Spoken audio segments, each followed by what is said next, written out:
सबसे पहले बात 5 बड़ी खबरों की। पहली खबर, यूपी में 102 और 108 एम्बुलेंस सेवा के कर्मचारी हड़ताल पर हैं। वहीं शासन की ओर से एम्बुलेंस कर्मियों के खिलाफ एस्मा लगाने के निर्देश दिए गए हैं। दूसरी खबर उन्नाव से है, जहां भूमाफिया पर योगी सरकार का बुलडोजर चला है। जल शक्ति विभाग ने भूमाफिया के कब्जे से 2.5 एकड़ जमीन छुड़ाई। तीसरी बड़ी खबर किसान आंदोलन को लेकर है। राकेश टिकैत ने कहा कि अब लखनऊ को दिल्ली बनाएंगे और उसे चारों तरफ से सील करेंगे। चौथी खबर, लखनऊ में भाजपा की नवगठित प्रकोष्ठों और विभागों की बैठक की, जिसमें 2022 चुनाव को लेकर रणनीति तय की जाएगी।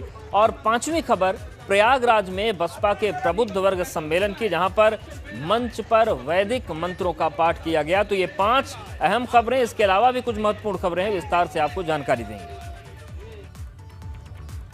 किसान आंदोलन को लेकर भारतीय किसान यूनियन के राष्ट्रीय प्रवक्ता राकेश टिकैत ने बड़ा बयान दिया। उन्होंने कहा कि वो अब लखनऊ को ही दिल्ली बना देंगे, यहां पर चारों तरफ रास्ते सील करेंगे। आगे उन्होंने ये भी कहा कि 5 सितंबर को मुजफ्फरनगर में किसान पंचायत का आयोजन किया जाएगा। राकेश टिकैत ने कहा कि 3 कृषि कानूनों की वापसी तक किसानों का आंदोलन जारी रहेगा।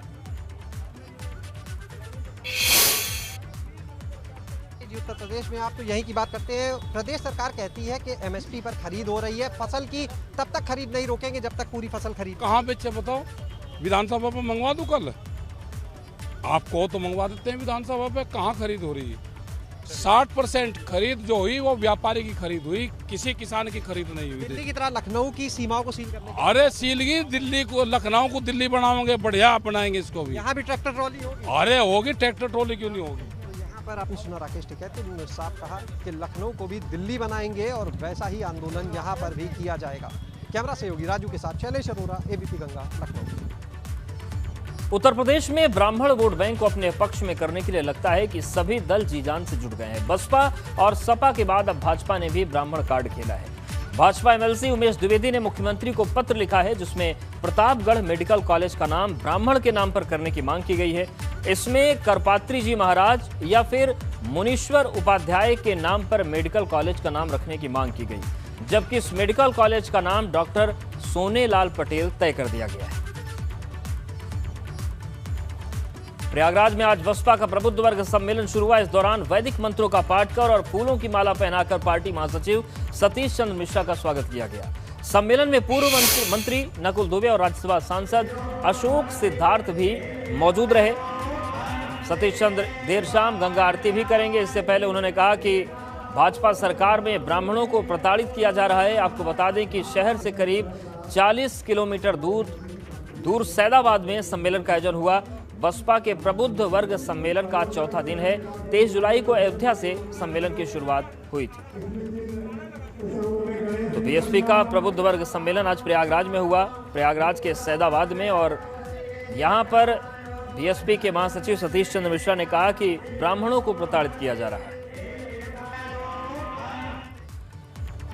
वहीं सपा और बसपा के ब्राह्मण कार्ड पर उत्तर प्रदेश के जल शक्ति मंत्री महेंद्र सिंह ने क्या कहा है, सुनिए। कैबिनेट मंत्री डॉक्टर महेंद्र सिंह जी मौजूद है, सीधे उनसे बात करेंगे। मंत्री जी जानना चाहेंगे, पहले बसपा और अब समाजवादी पार्टी जो है बस ब्राह्मण वोट बैंक की तरफ जाते दिख रहे हैं, उसके लिए सम्मेलनों का आयोजन। देखिए, बढ़ते हुए उत्तर प्रदेश और बदलते हुए उत्तर प्रदेश और विकसित उत्तर प्रदेश इन लोगों को देखा नहीं जा रहा है।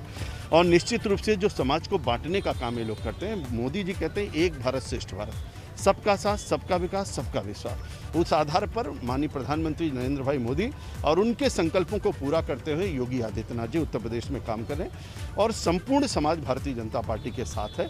तेजी के साथ हमारा उत्तर प्रदेश बदल रहा है और नंबर 1 की दिशा में जा रहा है। भारत का नंबर 1 का राज्य उत्तर प्रदेश बन रहा है और उस पर मोहर लगाते हुए भारत की जनता दिख रही है। उत्तर प्रदेश की जनता ने कई बार मोहर लगाया है, आगे भी मोहर लगाएगी और 350 के पार जाएंगे और फिर से सरकार बनाएंगे। लगातार बॉर्डर पर आंदोलन के बाद अब राकेश टिकैत लखनऊ में है। मैं तो कह रहा हूं कि किसान पूरा भारतीय जनता पार्टी के साथ है, उत्तर प्रदेश की सरकार के साथ है, भारत की सरकार के साथ है, कंधे से कंधा मिला के चल रहा है और किसानों की समस्त समस्याओं का समाधान भारतीय जनता पार्टी ने किया है। आय को दोगुनी करने का जो अभियान चला है, किसानों के जो फसल के समर्थन मूल्य को कई बार बढ़ाया गया है, किसान सम्मान निधि देकर के किसानों का सम्मान बढ़ाया गया है, किसानों के कर्जे को माफ़ किया गया है, हर तरीके से किसानों की समस्या का समाधान किया। इसीलिए भारत का किसान भारतीय जनता पार्टी के साथ है। शुक्रिया बात करने के लिए। तो यहाँ पर हमने सुना कैबिनेट मंत्री महेंद्र सिंह को, जिन्होंने साफ कहा कि भले ही कोई भी दल किसी भी तरह की राजनीति करे, किसी वोट बैंक पर निगाह लगाए, लेकिन जनता जो है वो भाजपा के साथ है। दावा किया मंत्री, उन्होंने कहा कि पार्टी ने किसानों के लिए जितना काम किया, आज किसान लगातार पार्टी के साथ में है। कैमरा सहयोगी राजू के साथ शैलेश अरोरा, एबीपी गंगा, लखनऊ। भगवान राम के बाद अब श्री कृष्ण के शरण में बीएसपी जाएगी। वृंदावन में ब्राह्मण सम्मेलन के दूसरे चरण का आगाज होगा। वृंदावन में 1 अगस्त से शुरू होगा ब्राह्मण सम्मेलन का दूसरा चरण। सतीश चंद्र मिश्रा समेत पार्टी के कई दूसरे ब्राह्मण नेता शामिल होंगे। तो पहला चरण अयोध्या से शुरू हुआ, जहां पर रामलला के दर्शन, हनुमानगढ़ी के दर्शन और सरयू पूजन के बाद ब्राह्मण वोटर्स को रिझाने का काम शुरू हुआ था। और जो दूसरा चरण शुरू होने जा रहा है वो वृंदावन से शुरू होगा, यानी कि पहले राम और अब कृष्ण के जरिए ब्राह्मणों को साधने की बीएसपी कोशिश करेगी।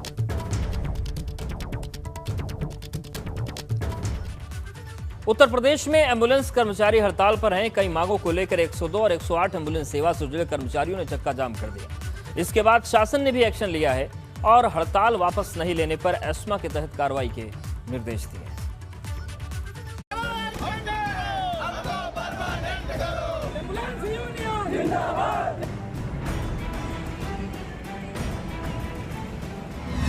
विरोध की ये तस्वीरें यूपी के अलग अलग शहरों से आई हैं। कन्नौज हो या उन्नाव या फिर बरेली, जीवन रक्षक सेवा के ये कर्मचारी विरोध जता रहे हैं, धरना दे रहे हैं और नारेबाजी कर रहे हैं।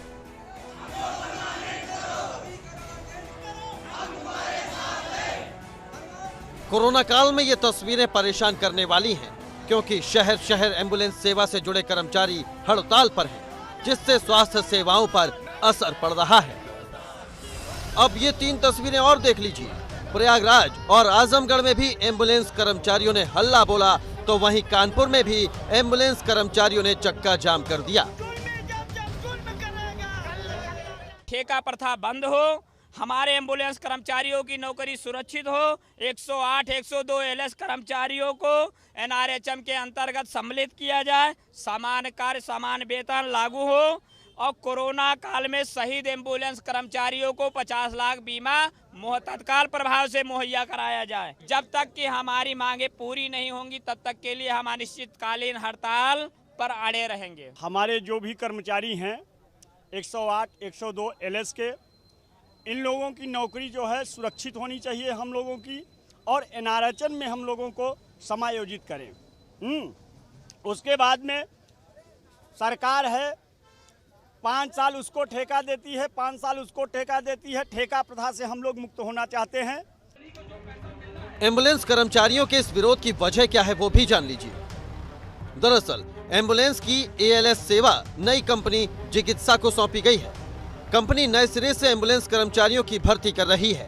पहले से काम कर रहे एम्बुलेंस कर्मचारी नई भर्ती के खिलाफ हैं।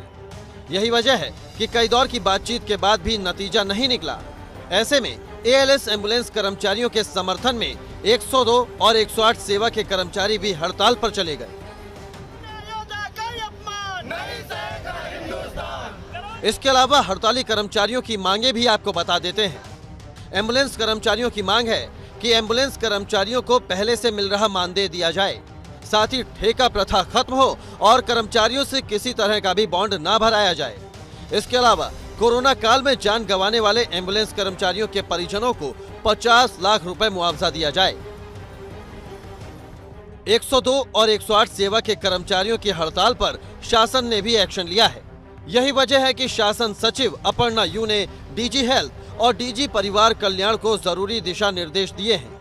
अपर्णा यू ने निर्देश दिया है कि किसी भी हाल में मरीजों की सेवा प्रभावित ना हो।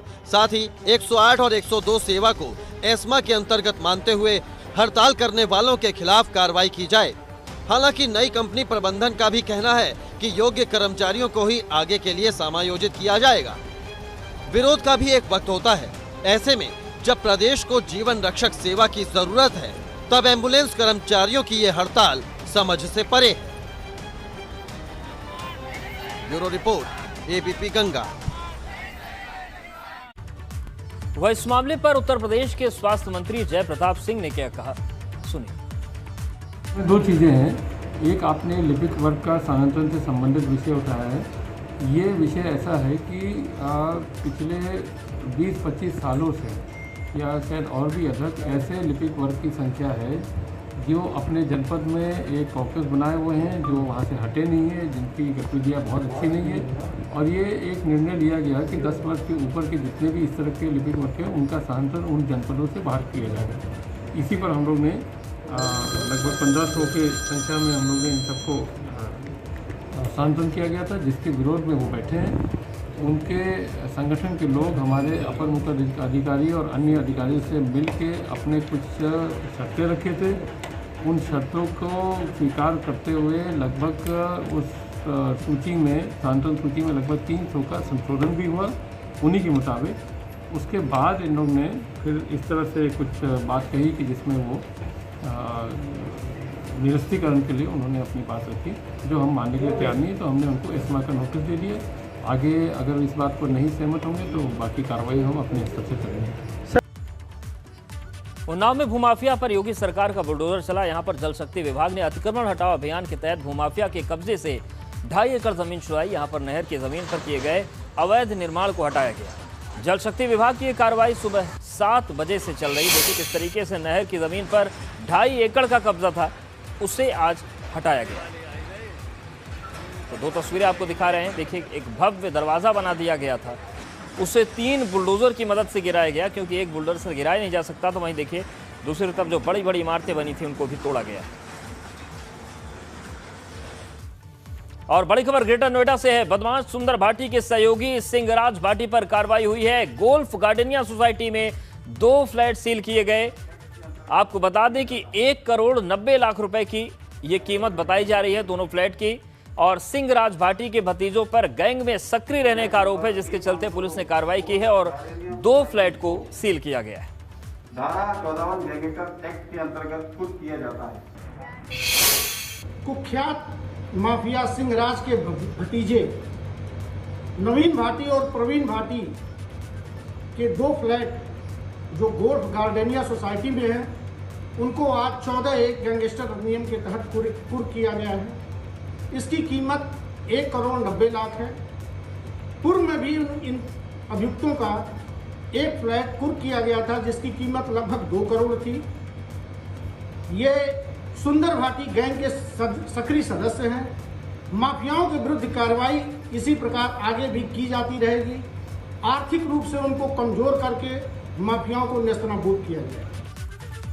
मथुरा में दहेज के मुकदमे की जांच करने गए दरोगा को रिश्वत लेते रंगे हाथों पकड़ लिया गया। राजस्थान की एसीबी ने गिरफ्तारी की है। थाना मोगर्रा में तैनात उप निरीक्षक प्रेमपाल दहेज के मामले में भरतपुर के गांव भुसावर गए थे, जहां पर दहेज के मामले की वो विवेचना कर रहे थे। लेकिन विवेचना के दौरान नाम निकालने और राजीनामा का दबाव बनाने के लिए 30,000 रुपए की रिश्वत लेते हुए उन्हें रंगे हाथ गिरफ्तार कर लिया गया। असल में दरोगा साहब को सौदा 1 लाख में तय हुआ था, लेकिन 30,000 रुपए की घूस लेते हुए उन्हें पकड़ लिया गया। घूस लेते वक्त आरोपी दरोगा प्रेमपाल को पैसों के साथ गिरफ्तार कर लिया गया।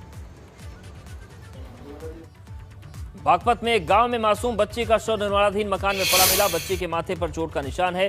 परिजनों को आशंका है कि दुष्कर्म के बाद बच्ची की हत्या की गई। पुलिस ने शव को कब्जे में लेकर पोस्टमार्टम के लिए भेज दिया। घटना के बाद गांव के लोगों ने हंगामा करते हुए दोषियों को गिरफ्तार करने की मांग की। पुलिस ने मामले में एक आरोपी को गिरफ्तार कर लिया है। 6 वर्षीय बालिका के साथ बलात्कार और हत्या की घटना का 4 घंटे में ही अनावरण करते हुए मुख्य अभियुक्त संदीप को गिरफ्तार कर लिया गया है। संदीप का घर बालिका के एकदम पड़ोस में है और इस प्रकरण में पुलिस द्वारा तत्काल सारे साक्ष्य वैज्ञानिक साक्ष्यों के साथ एकत्र कर जल्द से जल्द आरोप पत्र प्रेषित किया जाएगा और इसमें अभियुक्त को सुसंगत धाराओं के अंतर्गत कठोरतम सजा दिलाने की कार्रवाई सुनिश्चित की गई। वाराणसी में बनारस रेलवे स्टेशन परिसर में बाइकर्स को स्टंट करना भारी पड़ गया। पुलिस ने स्टंट करने वाले 6 बाइकर्स को हिरासत में लेकर सभी बाइक को सीज कर दिया है। हालांकि बाद में लिखित माफीनामा लेकर सभी बाइकर्स को छोड़ दिया गया। दरअसल बाइकर्स का स्टंट करते हुए वीडियो सोशल मीडिया पर वायरल हुआ था। देखिए तस्वीरें किस तरीके से खतरनाक हो सकती थी। तस्वीर, बाइकर 100 से ज्यादा की स्पीड में गाड़ी चला रहे थे। स्टेशन परिसर में बाइकर्स की इस हरकत के बाद हड़कंप मच गया। पुलिस ने सोशल मीडिया पर वायरल हो रहे वीडियो का संज्ञान लेते हुए कार्रवाई की थी। हालांकि लिखित माफीनामा लिखवाने के बाद इन लोगों को छोड़ा गया। लगातार बारिश के कारण नदियां उफान पर है, जिससे निचले इलाकों में बाढ़ आ गई है और कई जगहों पर बाढ़ का खतरा बढ़ गया है। ये 3 अलग जगहों की तस्वीरें हैं। पहले तस्वीर गोरखपुर की है। राप्ती और रोहिन नदियां उफान पर हैं, जिससे शहर के पश्चिमी छोर पर बांध से सटे मोहल्ले में बाढ़ का पानी घुस गया।